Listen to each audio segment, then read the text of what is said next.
السلام علیکم ورحمۃ اللہ وبرکاتہ۔ نہ مال و حکومت نہ دھن جائے گا، تیرے ساتھ بس ایک کفن جائے گا۔ عمر دراز مانگ کر لائے تھے 4 دن، 2 آرزو میں کٹ گئے، 2 انتظار میں، 2 آرزو میں کٹ گئے، 2 انتظار میں۔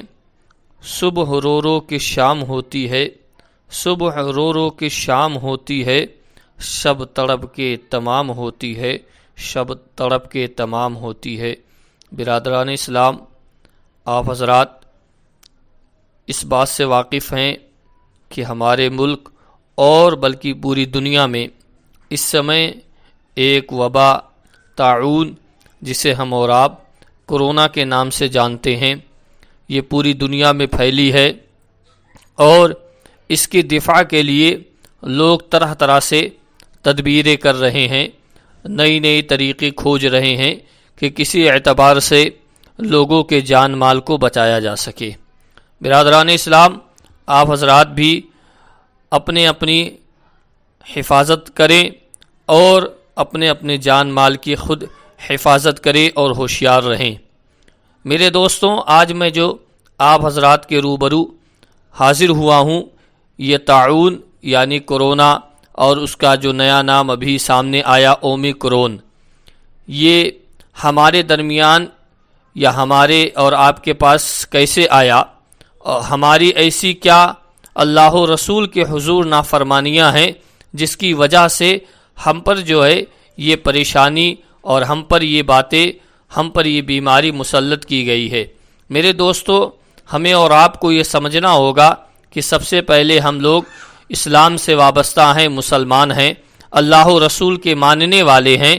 تو ہمیں اللہ و رسول کی طرف اپنی رغبت کو لگانا چاہیے کہ جب بھی مسلمانوں پر کوئی پریشانی آئے تو وہ اللہ اور اس کے رسول کی طرف اپنے دل کو لگائے۔ برادران اسلام، آئیے یہ بیماری جو ہمارے اور آپ کے درمیان آئی ہے، اس کے آنے کی وجہ کیا ہے؟ ہمارے آقا جناب محمد رسول اللہ صلی اللہ علیہ وآلہ وسلم نے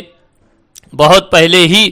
مکۃ المکرمہ اور مدینہ منورہ میں رہ کر بظاہر حضور نے اپنی زندگی میں ہمیں ایسی بیماریوں سے آگاہ فرمایا۔ اور یہ بیماریاں کیوں آتی ہیں؟ جب قوم اور مسلمان ایسے اعمال اور ایسے افعال کرنے لگتے ہیں تو اللہ تعالیٰ ایسی بیماریوں کو نازل فرماتا ہے اور ایسے حکمرانوں کو ہم پر مسلط کرتا ہے کہ جو ناانصافی کرتے ہیں اور جو ظلم و جبر کے خلاف اپنی کوئی بھی کارروائی نہیں کرتے ہیں۔ آئیے ایک حدیث مقدسہ جو میرے آقا صلی اللہ علیہ وآلہ وسلم نے اپنی حیات مقدسہ میں ارشاد فرمایا تھا، وہ حدیث کا مفہوم میں آپ کے سامنے عرض کر دیتا ہوں کہ حدیث کیا ہے۔ روایت ہے کہ حضرت ابن عباس رضی اللہ تعالی عنہما نے فرمایا، جب کوئی قوم مال غنیمت سے یعنی مال غنیمت میں خیانت کرنے لگتی ہے تو اللہ تعالی اس کے دلوں میں دشمن کا رعب و خوف پیدا کر دیتا ہے۔ جس قوم میں زناکاری پھیل جاتی ہے، اس میں کسی وبا مثلا طاعون وغیرہ کے پھیلنے یا اہل علم و دانش کے اس دنیا سے رخصت ہو جانے کی صورت میں اموات کی زیادتی ہو جاتی ہے۔ جو قوم ناپ تول میں کمی کرتی ہے، یعنی اس کے تجارت پیشہ طبقہ کم ناپنے کو، تولنے کو اور کم گننے میں جیسے عیب میں مبتلا ہو جاتا ہے تو اس کا رزق اٹھا لیا جاتا ہے، یعنی اس کے رزق میں سے برکت اللہ تعالی ختم فرما دیتا ہے۔ اسی طریقے سے جب قوم کے مقتدر لوگ حلال رزق اٹھا لیا جاتا ہے، جو قوم غیر منصفانہ اور ناحق احکام جاری کرنے لگتی ہے، یعنی جس قوم کے ارباب اقتدار احکام و فیصلوں کو نافذ کرنے، عدل و انصاف اور مساوات کو ملحوظ نہیں رکھتے، تو ان لوگوں کے درمیان اللہ تعالی ایسی بیماریوں کو مسلط کرتا ہے اور ایسے حکام کو ہم پر نافذ کر دیتا ہے۔ جس قوم میں شراب، جوا، زنا اور حرام کام کھلم کھلا ہونے لگتے ہیں، تو ان قوموں پر اللہ تعالیٰ ایسے عذابوں کو مسلط کرتا ہے اور ان پر ایسے حکام کو مسلط فرماتا ہے۔ میرے پیارے دوستو، یہ مشکات شریف کی حدیث ہے۔ میرے پیارے دوستوں، تو جن قوم کے لوگوں نے، آج دیکھیے کہ ہمارے قوم کا کیا حال ہے، ہم ناپ تول صحیح نہیں کرتے، ہمارے اندر خیانت بھری پڑی ہے، ہمارے اندر ہم رزق حلال کمانے کی کوشش نہیں کرتے، ہم جو ہے وہ عدل و انصاف نہیں کرتے، ہم جو ہے وہ ایک دوسرے کے ساتھ صلہ رحمی نہیں کرتے، ہم جو ہے ایک دوسرے کا خیال نہیں رکھتے۔ یہ ساری چیزیں جو اللہ کے رسول پیغمبر اسلام علیہ الصلوۃ والسلام نے ہمیں بتائی ہیں، یہ ہم نہیں کرتے۔ اسی وجہ سے یہ وبا، یہ طاعون، یہ بیماری جو آئی ہے، یہ انہی سب وجوہات سے آئی ہے۔ اور خاص کر ہم اہل علم یعنی علماء اور دانشوران قوم کی عزت و عظمت نہیں کرتے، اس وجہ سے بھی، کیونکہ اللہ کے نبی نے ارشاد فرمایا کہ جن قوم سے علماء اٹھا لیے جائیں گے، سمجھ لینا کہ اس قوم کے زوال کا وقت آ گیا ہے۔ آپ دیکھیے کہ اس کورونا کے دوران کتنے اہل علم اس دنیا سے رخصت کر گئے۔ ابھی آج ہی صبح مجھے ایک خبر موصول ہوئی، پر بات پتہ چلی کہ فقیہ عصر حضرت علامہ مولانا مفتی آل مصطفیٰ مصباحی صاحب قبلہ آج دنیا سے رخصت فرما گئے، آپ کا انتقال ہو گیا۔ ایسے نہ جانے کتنے مقتدر علماء مشائخ اس دنیا سے جا چکے ہیں۔ میرے پیارے دوستوں، یہ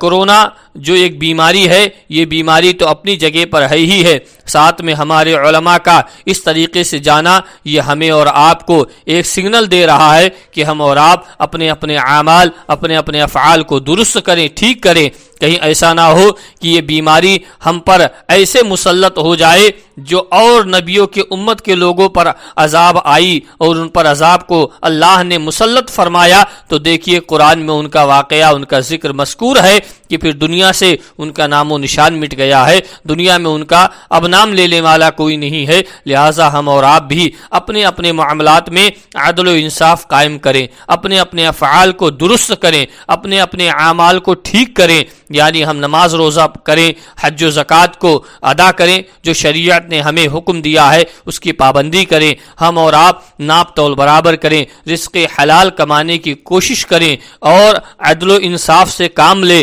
اور اپنے لوگوں کے ساتھ صلہ رحمی کریں۔ یہ ساری چیزیں کریں گے انشاءاللہ، اللہ نے چاہا تو یہ بیماری بھی ہمارے یہاں سے دور ہو جائے گی اور ہم اور آپ اس مہلک امراض سے چھٹکارا پائیں گے اور اس مہلک امراض سے ہمیں چھٹکارا ملے گا۔ لیکن شرط یہ ہے کہ سب سے پہلے ہم اور آپ اپنے افعال، اپنے اعمال کو ٹھیک کریں، اس کو درست کریں، نہیں تو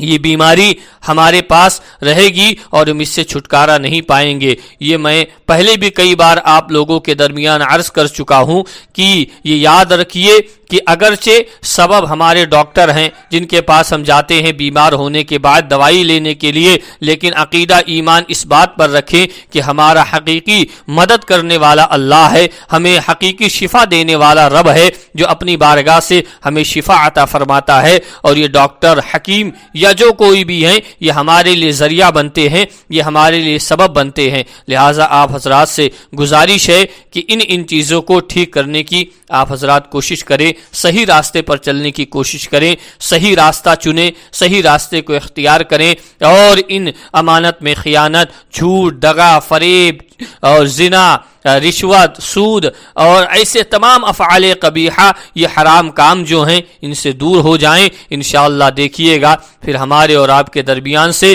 یہ بیماری بھی دور ہو جائے گی اور ہمیں امن و سکون کے ساتھ زندگی گزارنے کا موقع بھی ملے گا۔ اللہ ہمیں یہ دن بھی عطا فرمائے گا، لیکن شرط ہے کہ ہم اور آپ بھی ان چیزوں پر عمل کریں اور ان چیزوں کو اپنے درمیان سے دور کریں۔ اللہ تعالی ہم تمام لوگوں کو مولا سیدھے راستے پر چلائے، سچے راستے پر چلائے، اور ایسے افعال قبیحہ جو سود، رشوت، زنا، چوری، امانت میں خیانت، ایک دوسرے کے ساتھ فساد کرنا اور عدل و انصاف نہ کرنا، اپنوں کے ساتھ صلہ رحمی نہ کرنا، ایسے تمام برائیوں سے اللہ مسلمانوں کو دور فرمائے اور ہمیں ایمان پر زندہ رکھے، اور مولا ایمان پر ہم سبھی کا خاتمہ فرمائے۔ السلام علیکم ورحمۃ اللہ وبرکاتہ۔